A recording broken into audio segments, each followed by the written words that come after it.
दोस्तों नमस्कार आदाब। मैं हूं अभिषेक श्रीवास्तव और आप देख रहे हैं अपना ही YouTube channel you and your hopes NGO.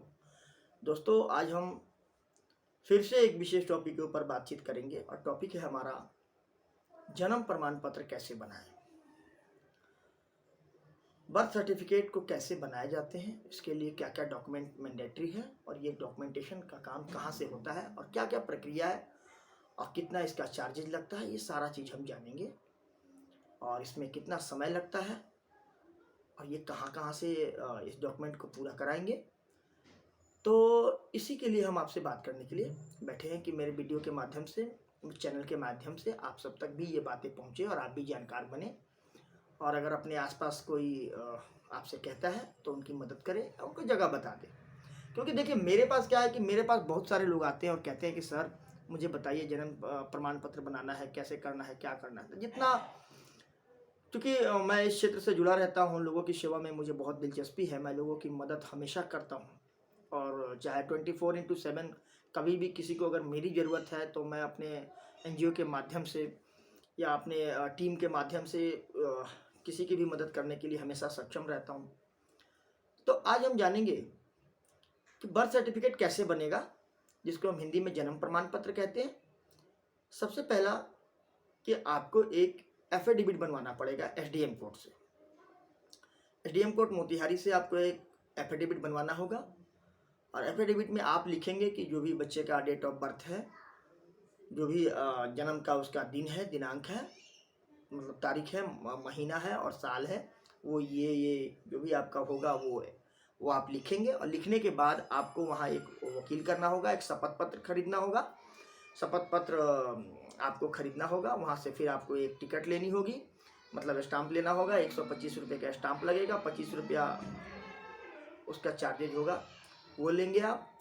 अलग से एक टिकट और लेना होगा और जो है कि फिर आपको वो लेकर के वकील के, अगर आप वकील ही डायरेक्ट पकड़ते हैं तो वो 500 रुपये लेते हैं, वो अपने हिसाब से कराते हैं। लेकिन अगर आप वकील के माध्यम से नहीं कराना चाहते हैं, डायरेक्ट जाना चाहते हैं, तो फिर आपको एक एफिडेविट खरीदना होगा, शपथ पत्र खरीदने के बाद आपको एक स्टाम्प लेना होगा 125 रुपये का। और इसके अलावा आपको 25 रुपये का एक और स्टाम्प अलग से लेना पड़ेगा। फिर उस पेपर को लेके आप वकील से ही भरवाएंगे या खुद भी भर सकते हैं, नॉर्मली रहता है, लेकिन उसको जो है कि ऑथराइज्ड उन्हीं से कराना पड़ेगा, किसी वकील से ही कराना पड़ेगा।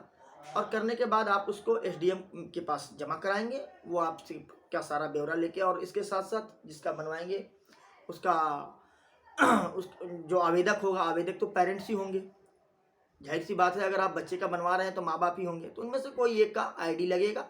हो सकता है किसी टर्म एंड कंडीशन पे उनके माता और पिता दोनों का लगेगा, वैसे एक आवेदक पे भी हो जाता है। वहाँ जमा करेंगे, वो दूसरे दिन आपको दे देते हैं। वो पेपर लेने के बाद, यानी एफिडेविट का काम आपका हो गया एसडीएम कोर्ट से। वो होने के बाद उसको आप पेपर दूसरे दिन जाएंगे, आपको पेपर मिल जाएगा, या बहुत जगह सेम डेट में भी दे देते हैं।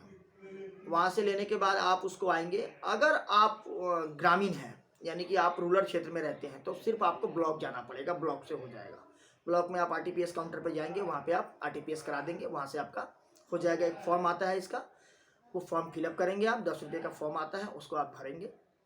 भरने के बाद जो है कि आप इसको आरटीपीएस कर देंगे, हो जाए। लेकिन अगर आप शहरी हैं, मतलब कि अगर आप नगर पालिका के क्षेत्र में आ जाते हैं, तो नगर निगम में जो आ जाते हैं, तो फिर आप लोग को फिर थोड़ा सा मेहनत और बढ़ जाता है, फिर थोड़ा सा टाइम और बढ़ जाता है। पहले आप ब्लॉक से कराएंगे, ब्लॉक से सब कुछ हो जाएगा, उसके बाद जो है कि आप वहाँ पहुँचेंगे नगर पालिका में।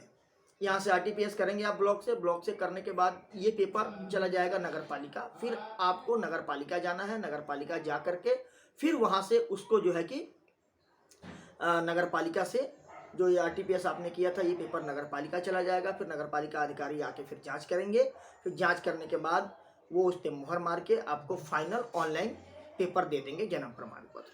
तो ये एक सिंपल सा प्रक्रिया है। इसमें जो समझता है वो समझेगा, जो नहीं समझता है तो मैंने उन्हीं के लिए ये वीडियो बनाया है कि आप इसको समझें और अपने हिसाब से जन्म प्रमाण पत्र अगर आप समय रहते बनवा लेते हैं तो बहुत अच्छा है। क्योंकि आने वाले समय में हर चीज़ का प्राइस बढ़ने वाला है और हर चीज़ के लिए समय आदमी के पास इतना रहता नहीं है। बच्चा बड़ा होगा तो फिर उस हिसाब से आपको दौड़ भाग लगा ही रहेगा। तो प्लीज़ आप इस वीडियो को ज़्यादा से ज़्यादा लाइक करेंगे, सब्सक्राइब करेंगे और शेयर करेंगे। मैं इसमें अपना मोबाइल नंबर भी दे दूंगा, अगर आपको कुछ और जानकारी भी अगर छूट रही हो तो आप मेरे से पूछेंगे, मैं आपकी बिल्कुल मदद करूंगा, क्योंकि मैं हर वीडियो में अपना नंबर देता हूं। तो ये छोटा सा प्रक्रिया था जन्म प्रमाण पत्र कैसे बनाएं।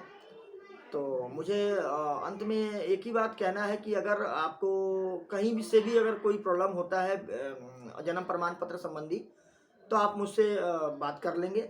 हाँ, लेकिन एक चीज़ और, ब्लॉक में अगर आप जो पहुंचते हैं फॉर्म लेकर के, तो उसमें देखिएगा कि फॉर्म सही तरीके से भरा गया हो, क्योंकि ब्लॉक के स्टाफ उसको इनिशियल करते हैं, साइन करते हैं, तभी आप उसको आरटीपीएस काउंटर पे लेके जाते हैं। उसमें 2 पहचान की भी ज़रूरत पड़ती है, 2 गवाह का भी ज़रूरत पड़ता है, तो उनका भी आईडी लगता है। तो इस तरह से अगर आप देखेंगे तो सब कुछ करने के बाद वो जब आपका पेपर सही रहता है तो वो ओके कर देते हैं।